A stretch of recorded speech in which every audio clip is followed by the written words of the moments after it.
Well, I think our view of the world is partly distorted by journalism, not because journalists necessarily are distorting things or are doing anything wrong, but because of the very nature of journalism, which is to report events. So what happened yesterday? Now, something that happens on a particular day is usually something that's bad. A war breaks out, there's a school shooting. Good things often consist of nothing happening. So if there's a forest that's not on fire, that's not news. If there's a school that is not shot up, if there's a country that's at peace, if there's a city that has not been attacked by terrorists, if there are children who are going to school and are not sick and are not hungry, it's not news. So you never read about it. Also, if it changes over time, anything that changes gradually doesn't count as news. As Max Roser, the economist, pointed out, there could have been a headline, 137,000 people escaped from extreme poverty yesterday, every day for the last 30 years. But we never saw that headline because it wasn't a unique event on a Thursday in October. And so 1 billion people escaped from extreme poverty and no one knows about it. I was as surprised as anyone else when I looked at numbers, is that we're seeing enormous improvements. We're seeing extreme poverty declining very rapidly. We're seeing deaths in warfare going down over the last 70 years. We're seeing literacy going up, education going up. Colombia has seen fantastic improvements. The rate of violence in Colombia has gone radically down. It's still high. Colombia still has a murder rate that's much higher than the world average, but it's much lower than what it was 20, 30 years ago. Colombia has gotten more prosperous. Colombia has put more of the Amazon in protected areas.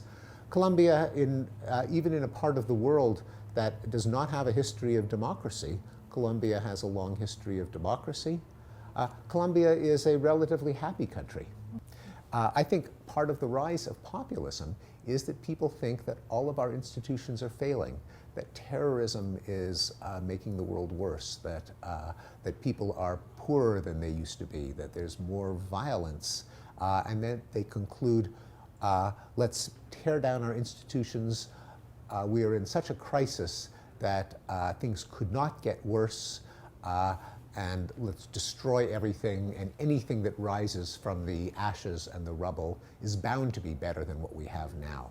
Now, that's a very dangerous attitude. It gives you, in the mild form, populists, in the extreme form, dictators like Maduro next door.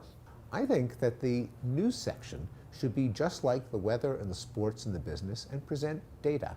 What is the crime rate? What is the pollution index, CO2 emissions, number of wars, war deaths, violence against women, so we could track how well our society is doing. Well, I think there's a tendency now to blame everything on social media. Now, there are problems in social media, but I think we're living now through a kind of moral panic where any violence against racial minorities, blame it on social media. Sexism, blame it on social media. Donald Trump, blame it on social media. I think that a lot of the problems are problems that have existed way before social media, including fake news. There have been conspiracy theories that have led to anti-Semitic pogroms, that have led to wars, that have led to riots and ethnic genocides. So it's not as if fake news is a new phenomenon. And I think the role of fake news in shifting elections has been exaggerated because most studies of fake news have shown that most of it go to people who are already fanatics. Because anyone else, you look at it and you say, that's ridiculous. So if you or I got a Facebook post or a tweet that says Hillary Clinton ran a child sex ring from a pizzeria in Washington, we'd say, that's fake news. It's only the people who already hate Hillary Clinton who say, yes, more proof that she is evil, a villain. One of my favorite sayings is, the best explanation for the good old days is a bad memory. A big misunderstanding of progress is that people think that progress is some mystical force that just carries humanity upward and makes everything perfect. That doesn't happen. There are always problems. There's no miracles. Even when, if war is going down over the entire planet, there will still be some countries that have wars. Even if global extreme poverty has fallen to 9%, that's still 700 million people. You have to be able to see both the problems and the improvement because they are not mutually exclusive. Progress is improvements in human flourishing. That's how I would define it. Anything that we would all agree is good for people, if that has improved over time, that is progress. One of the exciting things about having written Enlightenment Now is I've got to meet several heads of state, including Juan Manuel Santos.